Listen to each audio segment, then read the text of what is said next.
why right now we are seeing so many layoffs also happening across organizations is because of the overhiring which was done. News this morning, Amazon has just announced it's cutting 16,000 jobs worldwide. It's the latest round of mass layoffs. How to make work sexy again for Gen Z? It's a constant, I would not say exactly a challenge per se, but to ensure that how do we, one, understand them and at the same time keep them motivated. Just one question on the notice period side trend that we see in India, Do you think this is right? I have never been a fan of that. And even once a person has resigned, their motivation to contribute has gone down. Are the companies using AI ethically? That's a big challenge because there's always an issue of explainability. What's the biggest lie professionals believe about success? Generally, people have a tendency to think that I have put in so much hard work and I should be rewarded for it. Leaders Unscripted, powered by Reqpedia, the stories they don't tell on stage, about their leadership journeys, work cultures of the organizations, and the technology landscape. Our guest today sits where strategy meets reality. He advises leaders make high-value decisions. He is the thinking brain behind PowerPoints and reports. With almost 2 decades of experience, he has seen the hypes fall, trends rise, and judgments prevail. He is the brain behind advising the organizations take high-value decisions. He has worked across technology, financial services, and CXO advisory. He advises the leaders to make high-impact decisions and then sits back to see which one works. Nilabh Kumar, Vice President at Gartner.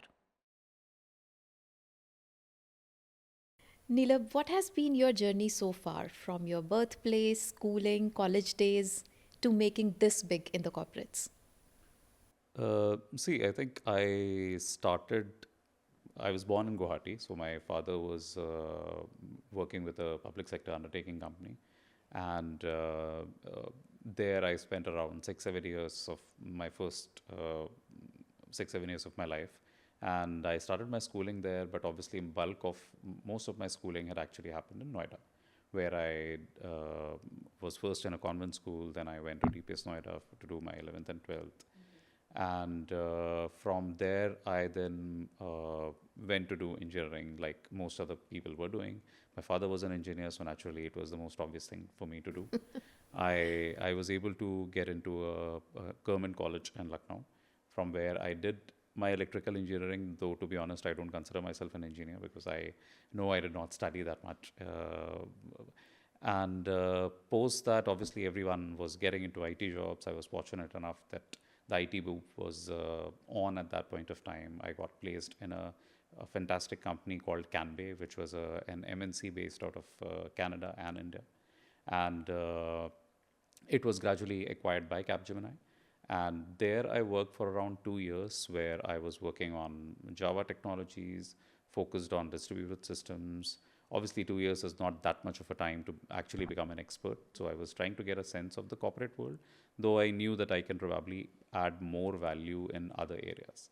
So I decided to pursue my MBA. I did it from IMT Ghaziabad in finance. While getting in, one thing which was clearly there on my mind was that things are looking way too good. So I was entering in 2007. Every year for the last at least 4-5 years, placement records were being broken across campuses. I did know about the concept of economic cycles. I had taken economics as a subject in 11th and 12th as well, and had it during my engineering as well. And I had an interest in economics. So I knew that there's a concept of trade cycle, and things can probably go bad. And unfortunately, that's what happened during our MBA. Did it manifest for you? Yeah. So, in fact, ironically, Lehman Brothers had come to our campus on, if I remember the date correctly, 8th or 9th September 2008. And I think by 13th, they had declared bankruptcy. Okay. So we were overjoyed that a company like Lehman Brothers was coming to our campus for the first time. And when this happened, we knew that the placements for our batch are going to be terrible.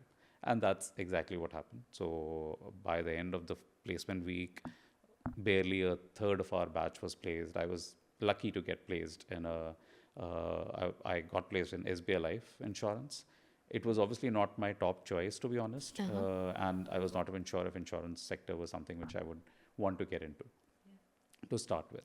But fortunately, I did see that the company had been growing very phenomenally, and the overall growth in the sector was quite good till that time, obviously.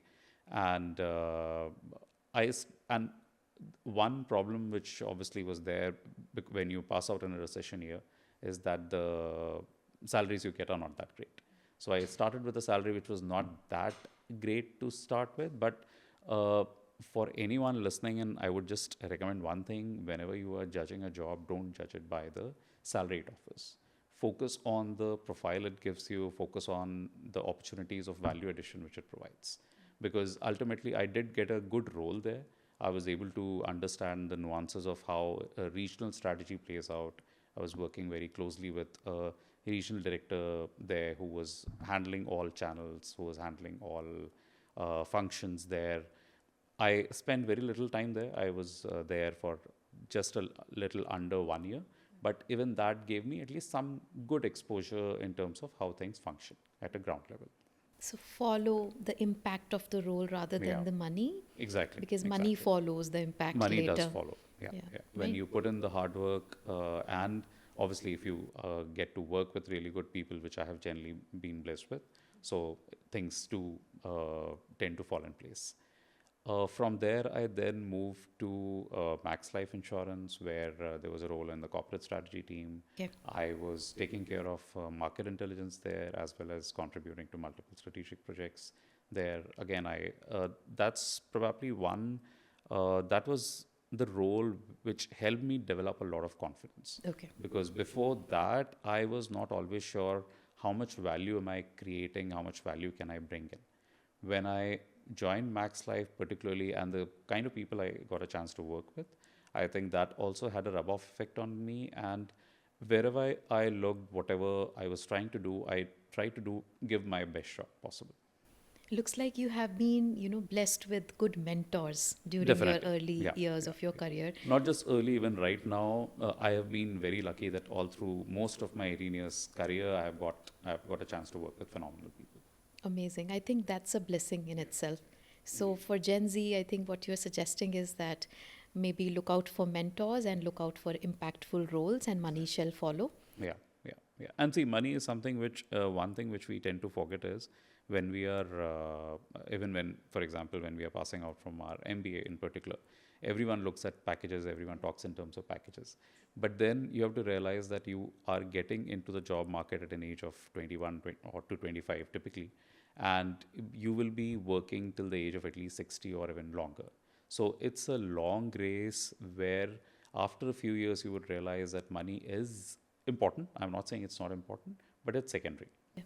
It's you need to focus on what experience are you gaining, how are you preparing yourself for future opportunities which will come your way, and what is the level of fulfillment which you will be achieving out of it. Yeah. And I would definitely recommend that the approach, which is one of the books I recently finished, was 5 Types of Wealth. So typically we just focus on the financial wealth side of things, but do give a thought about what are the other types of wealth, whether it's related to your health, Yep. whether it's about your mental well-being. All of that are equally important. Yep. Wonderful suggestion, I think. Because, being spiritually inclined, being, taking care of your mental well-being, your health, along with the financial aspects is something which the corporate employees really need to take care of rather than just running after the work.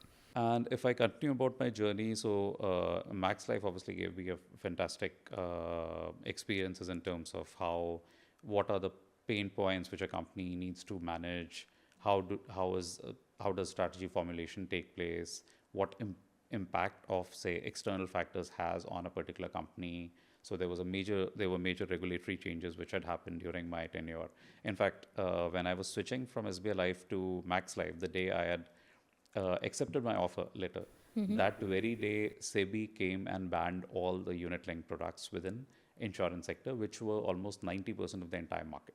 So I gave a call, worried, to my future boss, and I asked him that oh, what does this mean for me? And he said, it's all okay. So that's something which I also learned from him, that you can't control everything. So Yeah. just How important do you think is adaptability as a trait for corporate employees? it's non-negotiable, to be honest, and it has always been the case, and in the current environment, it's much more than how it was earlier, because the level of uncertainty which we see even in very stable sectors, like even I have been a part of insurance sector for quite long within my career, so that's something which I have seen. Both employees as well as companies need to stay agile. So, just to give you an example, I was talking about how I moved from SBI Life to Max Life. So, one thing which I saw during my time there, I was there for a little more than 4 years. Within that, the company went through, saw multiple regulatory changes to start with, Okay. and which questioned the business model multiple times. But at the same time, the leadership there, the employees there, everyone needed to constantly think about what next. How do we survive? How do we ensure that we are able to manage all this uncertainty? Yeah. So Yeah. at times I felt that leaders were clueless. They were not having all the answers with them. But obviously, they then tried to see what is the best course of action which can be taken. How do we manage it?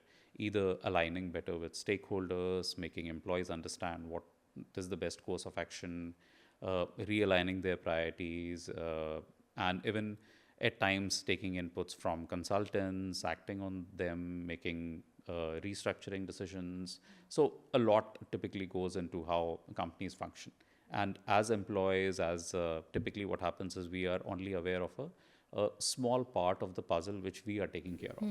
One good thing with my role in particular was that since I was a part of the strategy team, I had a bird's eye view of what's happening internally all the time. At the same time, since I was also managing the market intelligence for the company, I also had a very strong network across the life insurance sector. So it was essentially what I was expected to do. So I had to get a sense of, okay, what is the pulse of the market? What are companies doing? How are they responding? Yeah.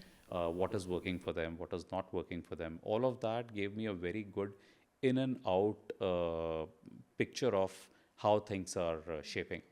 Since we are talking about decision making of the leaders in terms of technology insights and artificial intelligence that you provide to them, so what's important for the leaders, making a decision, making a right decision at the right time, or owning it later?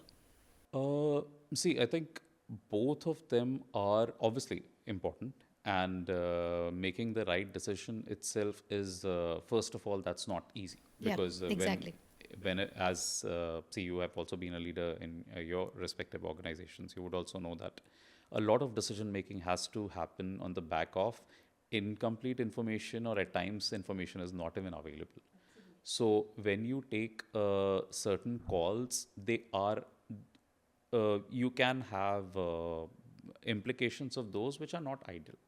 But and out of every 10 situations, it would be the case that at least 3 would not happen the way you would have expected them to happen. Yeah, yeah. In that case, obviously, the credibility of a leader is when that leader is able to own their decisions strongly. In that case, are able to justify, okay, what we did was based on what we knew at that point of time.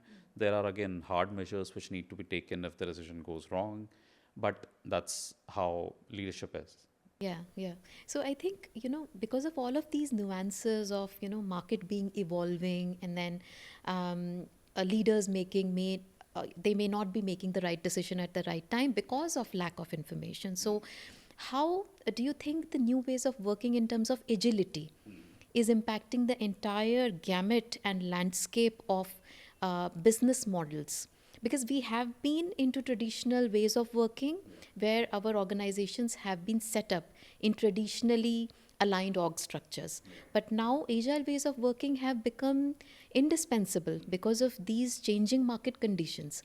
So, how important do you feel agile ways of working is in your organization, or the way you have seen the trends in the industry? See, I think as I was already mentioning, that it's something which is there's no question about whether you need to stay agile or not. how do you have the right set of skills within your teams and the right kind of culture to drive that? I think that's something, that's the bigger question. Because, see, agility is something which, as things are evolving and the pace at which things are evolving, we have to, no business model is going to stay safe for a considerable period of time. So every business model needs to constantly rethink about, okay, what adjustments we need to make, what changes we need to make. Even in my current role or in my previous roles, that's something which was happening all the time. So at least every 2 years, we were constantly re-evaluating, okay, this was working for us till some time back, it is not working for us now. So how do we reprioritize? What are the new needs which are coming from our clients? And how do we address those needs in the best possible way? So again, I know this is not a very clear-cut answer, but that's the reality of the that's the reality. situation. Yeah. You really need to take a step back, Yeah. evaluate what has been working, what has not been working, Yeah. be adaptable, and then evolve from there for the Exactly. vision of the organization to be materialized. Yeah, but Fantastic. as leaders, I think one thing which is very, very important is how do you take your teams along with you? How do you make them understand why things are happening, why things are changing, the strategic rationale of any activity which you are doing, any action which you are taking? And it's not easy, to be honest, especially when you're working with large teams, having those one-to-one conversations with everyone. Everyone is coming from a different mindset. They have their own challenges, they have their own ways of looking at things. It's very, very tough to make them understand, but it's the job of leaders to achieve that. Yeah, sometimes, giving them a bigger picture becomes extremely difficult because they are in their own world functioning there, and they just do not understand the bigger vision of the organization. So in such scenarios, what change management tactics or techniques do you think we can apply to make people understand, this is for your own good, so that they align with the changing direction of the organization? See, in terms of change management tactic, I think the biggest change management tactic which comes to my mind is transparency. So, as transparent as you can be, as clear you can be in terms of, first of all, your team should be able to see the clarity of thought which you are able to bring in. So, one, as I was already mentioning about strategic rationale, try to make the team understand, okay, why something is happening, what action are we planning, and what implication can it have.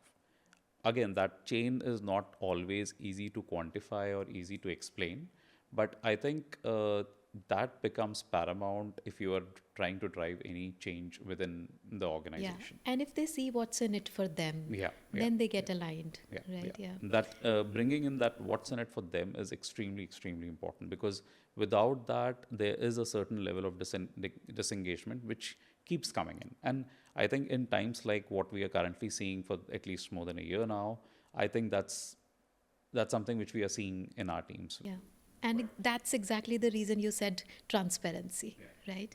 Because there shouldn't be any opaqueness in what the organization is doing, and the employees should feel completely aligned to the vision that it's for their own good. Yeah. So perfect, yeah. So now coming down to, when the change management is happening or the organization is evolving and going through a lot of change, at times we've observed, you would have observed, I have myself observed that senior leadership becomes resistant to feedback because they are completely in their own world. So do you think, they become feedback resistant after achieving a certain number of years of experience, or what's really happening there? See, one thing which I have felt, obviously, when I look at some of the leaders I have worked with, obviously, some of the greatest ones have always been open for feedback. They really like to listen to what people have to say and what is the best way to respond to those. But what I also understand, especially in times of significant change, is that if they keep on responding to every feedback which is coming in, that will not allow them to function in a very efficient way. Because at the end of the day, see, they are also human beings. They have to take certain calls, they have to stand by those. And unless and until they take a particular call which might not be popular with a large number of employees, it won't really be helpful for the organization as a whole. So, keeping that in mind, I think it's the point you made. It's I would not always say that they are close to feedback. It's just that the role they are in, they have to accept some feedback, but they are forced to ignore some of that. Yeah, because they are in a position to make certain tough decisions and they cannot, accept every feedback coming their way. This is what you're trying to say. Yeah, perfect. Yeah. Okay, so are there any particular traits of people who you think keep growing and there are certain traits which keep them stuck in a certain position when it comes to senior leadership? Yeah. So, see, I think that's true not just for senior leaders. I would also see for somebody who's just starting their career, even in their case, one thing which is extremely important is how much ahead can they see in terms of what their actions can have an impact on.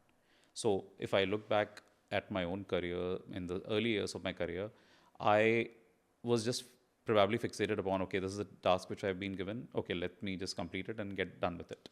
But as and the experience which I had during my MBA of going through a recessionary phase and the kind of impact, it makes you think about uh, what can be the implications of actions which people are taking now, and what can that lead to. So you start thinking a bit long. If for any leader to be successful, if they can think at least 2 or 3 steps ahead. I know there's a lot of uncertainty. It's not always to preempt everything which is going to happen, but the longer you can think in terms of the impact your actions can have, I think that generally becomes a significant differentiator. The other thing which also matters a lot is how well you are able to work with everyone around you, whether it be stakeholders, whether it be your clients, whether it be your team. How can you take everyone along? And it's not easy. It's a very, very tough task to do. But the ones who are able to do that are clearly the winners ultimately. And I would say, again, coming to the point on feedback or having the ability to rethink, I think that's extremely, extremely important. If you are open to somebody, to others challenging you, or if you're open to competing ideas, I think that's the only way you will be able to make correct maneuvers to ensure that you are taking the right decisions at the right time. So these are some of the best practices for any leader, senior leader, right? So any of the mistakes that you've seen smartest of the leaders make?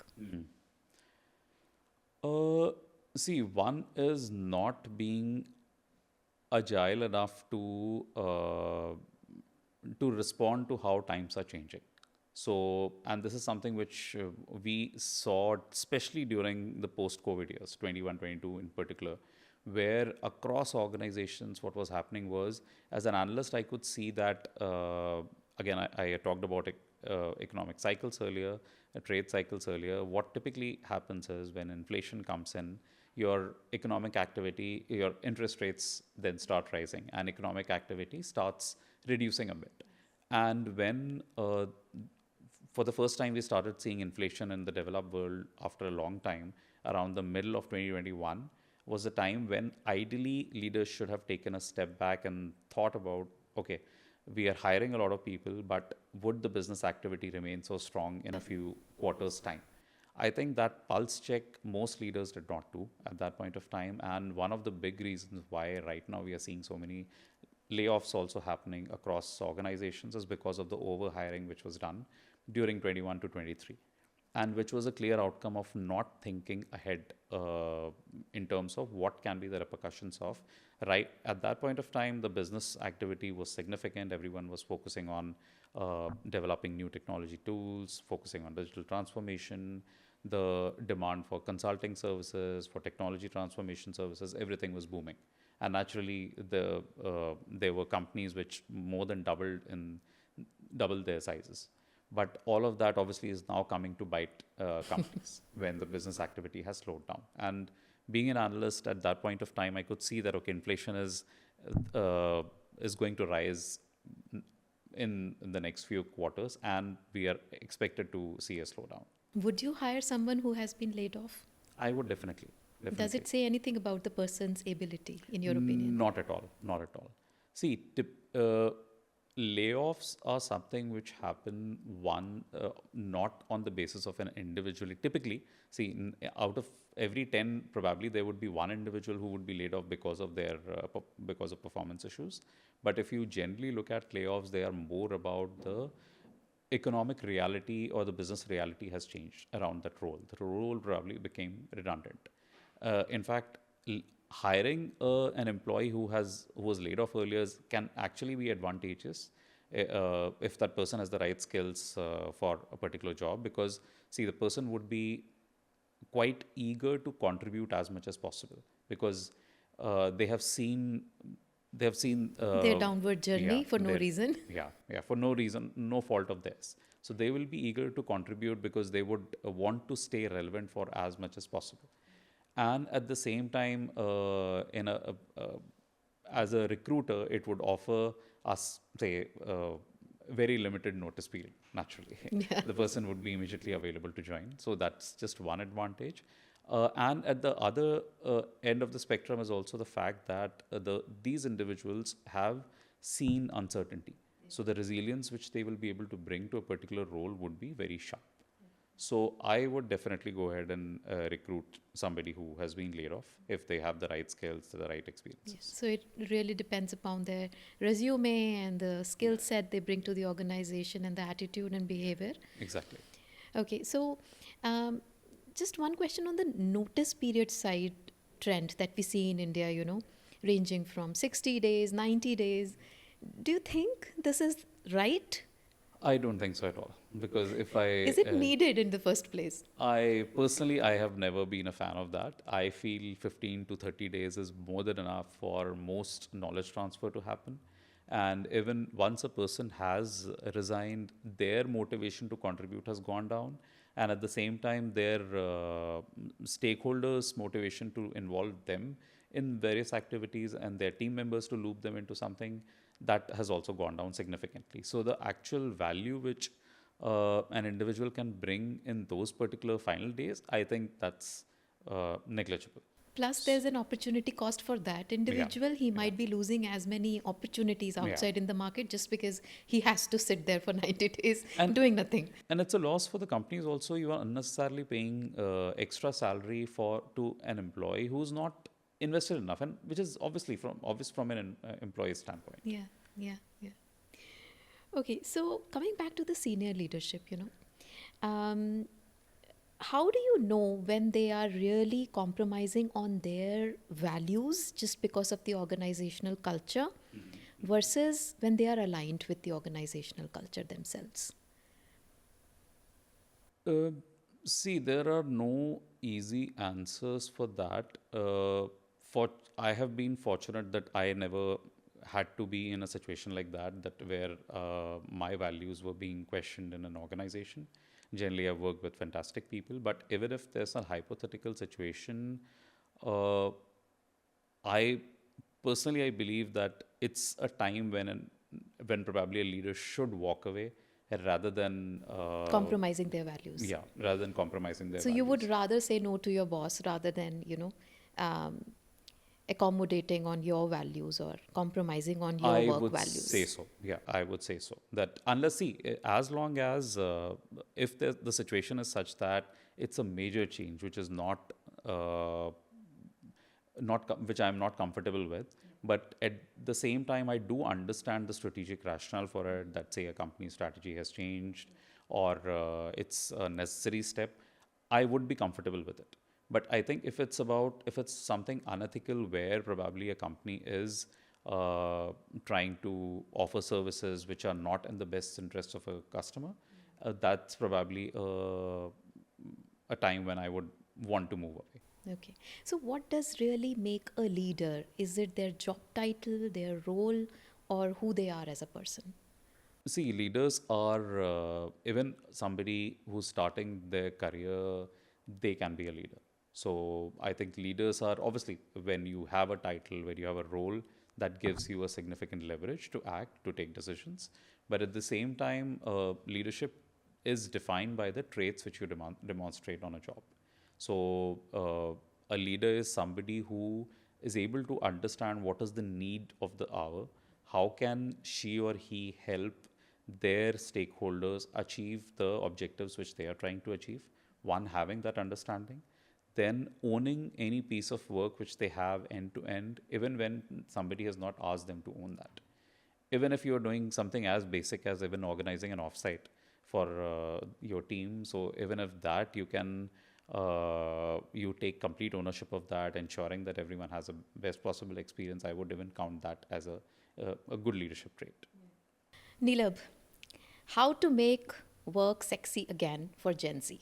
See, I think I wish I had a simple answer for that, because a lot of team members which I currently have are from the Gen Z, and it's a constant, I would not say exactly a challenge per se, but to ensure that how do we, one, understand them and at the same time keep them motivated.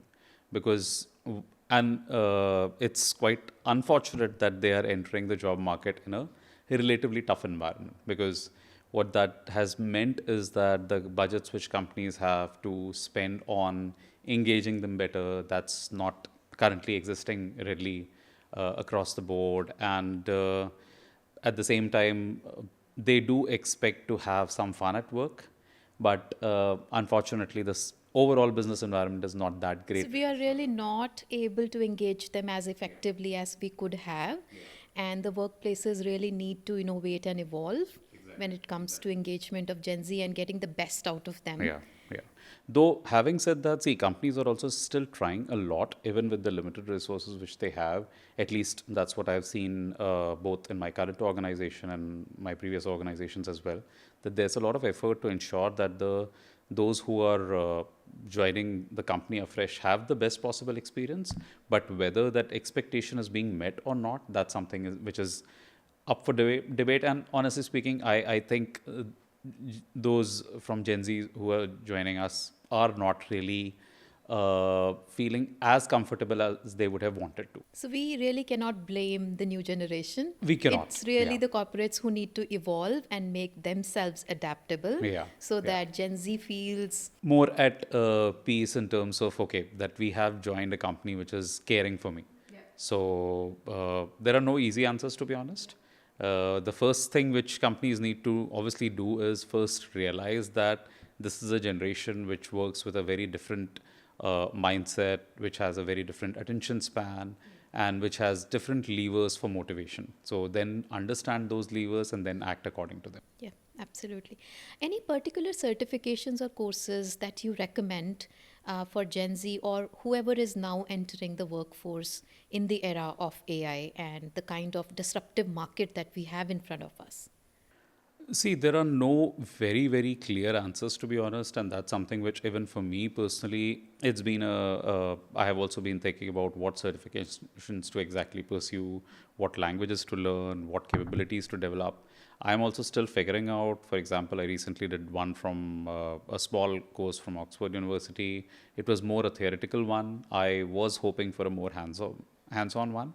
So I would expect whatever can give those who are entering the market right now or who are currently studying in colleges to actually look at courses which can give them more hands-on experience, or even if they have possibility to contribute to become a part of, say, specific projects or specific activities which can help them learn on the go rather than just going through a book or a video-based course. Because ultimately a proper learning only happens when you become a part of a particular project. Yeah. So talking about the talent available in India, in specifically in terms of AI. So our Union Minister of India, Ashnavi Vaishnav, recently rejected IMF's categorization of India as a second-tier AI power, and he really claimed that India is in the first group in terms of its penetration, in terms of its preparedness and AI talent. So what are your thoughts around this? See, I think the debate is less to do about where India currently is.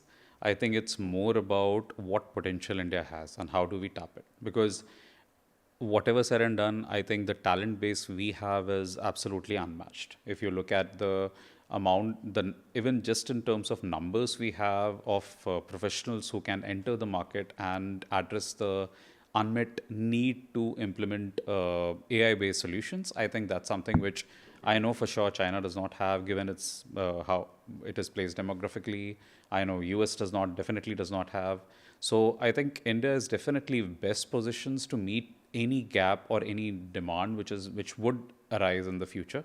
But how do we ensure that everyone is ready for it?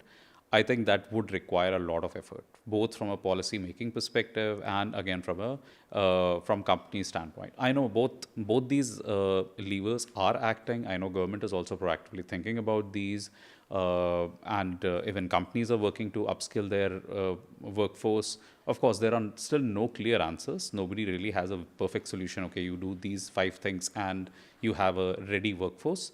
But I'm still confident that we'll get there. And from the perspective of corporates, do you see them leveraging and implementing AI to its fullest potential? No, at this point of time, I definitely don't think so. And even if you look at all the surveys, even some of the surveys done by Gartner, recently there was one by MIT as well. And it's very, very clear that of all the pilots which are being executed, a large number of them are not yielding the results which they expected to get out of it. And see, to be honest, that's a part of any new technology which comes into picture. But with AI, one thing in particular which has been, if I talk about the experience which I'm personally also having in my organization, is that it is still not a foolproof solution which you can simply plug and play. Because what typically happens is it's definitely an efficiency multiplier. It's improving your productivity, your capability to generate more content easily. But at the same time, what it does not do is, it's like you are in the internet, at the start of the internet era, you are sending out, say, 10 emails. Out of that, if only 8 of them reach the other side, then probably you would not rely on it. And I think that's the problem which every company is also grappling with, because what typically happens is we still do keep getting instances of hallucinations and imperfect final outputs, which tend to hurt the confidence which companies can have in terms of creating the right workflows. And what about the AI use cases they are defining? Do you see them being fully end-to-end defined to yield the productivity they are looking for, or it's more of like pilot use cases still? See, it's a combination of the two. So again, it all depends on the organizational maturity as well. Some organizations have been able to run with it. Some organizations are still in those pilot phases, and some have not even started, to be honest. But everyone is having their own journey. But have somebody really cracked the code and making the most out of AI at this point of time? I think there are very, very few companies who have been able to achieve something like that. Are the companies using AI ethically? I know, see, most companies are trying to, but have they been able to? That's a big challenge, because there's always an issue of explainability. So whatever AI tools you're using, how much of it can you actually explain in terms of what output is being generated, how is it being generated? That's something which there's still a big question mark there. So, and I would say, not exactly a sad part, but even the entire governance mechanism, the policy making around it, we hardly have any regulations or guardrails in order to protect the ethics aspect of AI at this point of time. And that's true with any technology. First the technology comes and then the regulations come. So I am hoping that gradually regulations and governance will catch up to it. But yeah, that it will take time, but I'm hoping that there will be better systems in place to ensure that everyone is using AI in a responsible way. Any notable use case in the industry you've seen where AI has been implemented to its fullest potential and productivity has been increased? See, I would not, honestly speaking, at least personally, I have not seen AI completely replacing a particular use case. Obviously, the biggest use case which we see is in terms of customer interactions. So where I feel AI has definitely been able to make a difference. But again, for related slightly complex scenarios, it does not function. And it also depends on how intelligently companies are able to use that particular use case. Because there are companies, even if you call up some of the banks, and where it's clear that in their IVR responses also, they have tried to embed AI in a significant way. But it keeps on asking you certain questions and expects certain replies, but those replies are not even valid. So this was just 2 weeks back, I was trying to reach out to a bank, and for me, getting to a customer service representative was a big challenge, because the AI kept on asking me questions which were irrelevant, and I did not really have an answer for that. So that was an implementation failure, but still I would say that is definitely one big use case. The other one is obviously on the code generation part of it. For most of the IT companies, I think a lot of IT companies have made a lot of headway in terms of how codes are being written and generated. Again, the amount of rigor you need to put in terms of human intervention, ensuring that there's a proper review mechanism at every level where a human is there in the loop and ensuring that whatever is being created is complete and accurate. I think that is still needed, but still it's one of the most biggest use case which is there at that point. And how easy do you think is it to find AI talent in India these days? See, unfortunately, right now we are not in a scenario where, at least in my teams, we're hiring very aggressively. So I think from a recruitment standpoint, that's not something which we have currently looked at. Personally, I have not looked at, but I am still quite confident that in India, there are limited roles which are coming, currently opening up. And against those, do we have the requisite level of talent? I think those who are able to repurpose their existing skill sets into AI focused ones will still have some leverage at that point of time. But still, there's a gap. I would not say that the overall job market is ready, both from a demand and supply perspective. Nilabh, what does work-life balance mean for you? See, honestly speaking, that division between work and life is something which I have not tried to do. Again, I already said that I got a chance to work with amazing people. And the advantage of that has been that I have generally had the flexibility to ensure that nobody is holding onto my neck that you have to complete this work at this particular point of time. So it has always been the case that people have been flexible whenever I needed some time, whenever there was a personal exigency, I always had time to attend to that. But at the same time, when work demanded complete attention from my side, I was able to give in that attention at that particular point of time. But does work-life balance exist if you really want to make it big in the corporates? See, it's not easy. Again, it depends on the kind of organization you're with, the kind of team you're with, who's your manager particularly. That makes a significant difference. But obviously, unfortunately, there are many organizations which do not always provide you an opportunity to have the best possible work-life balance. But at the same time, I would say that we should, even as employees, we should not look at work and life as two separate things. It is always a combination of the two. At times, work will be more. At times, you need to prioritize life. So it has to be a balance, would not be within those 24 hours. That balance would happen over a period of time. Yeah, absolutely. Perfect. And how do you manage your life outside of work? You have your family, you must be having your hobbies. We would be very happy to understand what your hobbies are particularly. See, honestly speaking, if I look back a few years, so at that point of time, I was not really having very strong hobbies. But what I have started doing in the last few years is spending a lot of my time on reading wherever I get a chance. It's not easy to find that time, but wherever I do get any time, I do try to read as much as possible, explore as much as possible. And another thing which I am quite keen on, and I've been, along with my wife, I've been very, very fortunate to get a partner who's also fond of traveling. So we love exploring other cultures, other places. We have traveled a lot over the last, since we have been married for 16 plus years, and we have traveled extensively.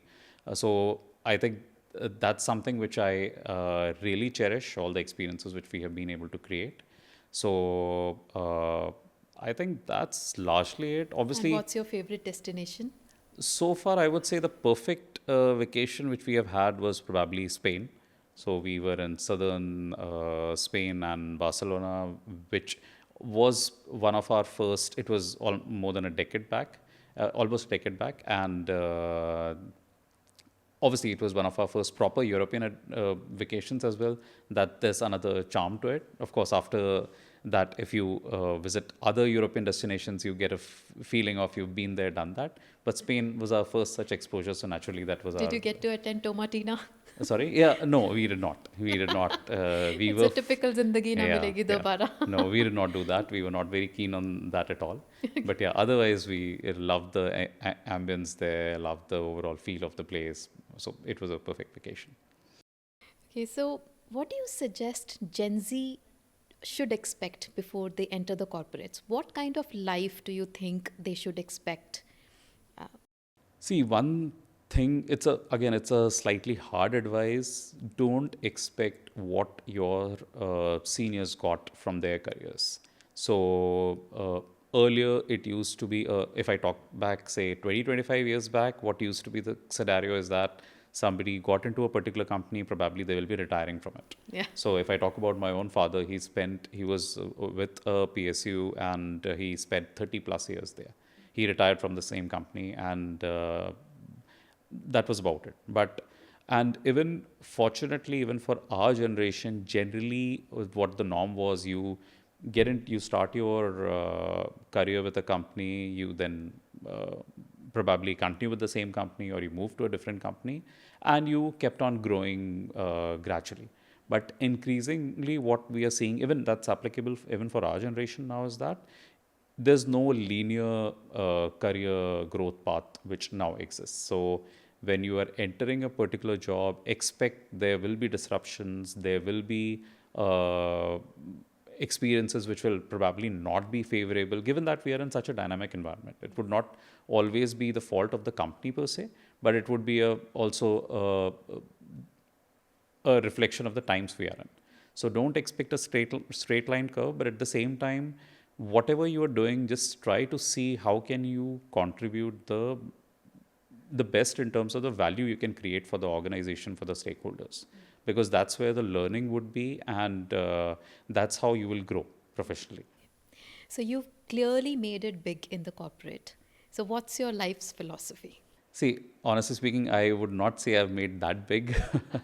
I've been I would say more than me making it big in the corporate world, I would just say I really got some good peers, good seniors who guided me quite well.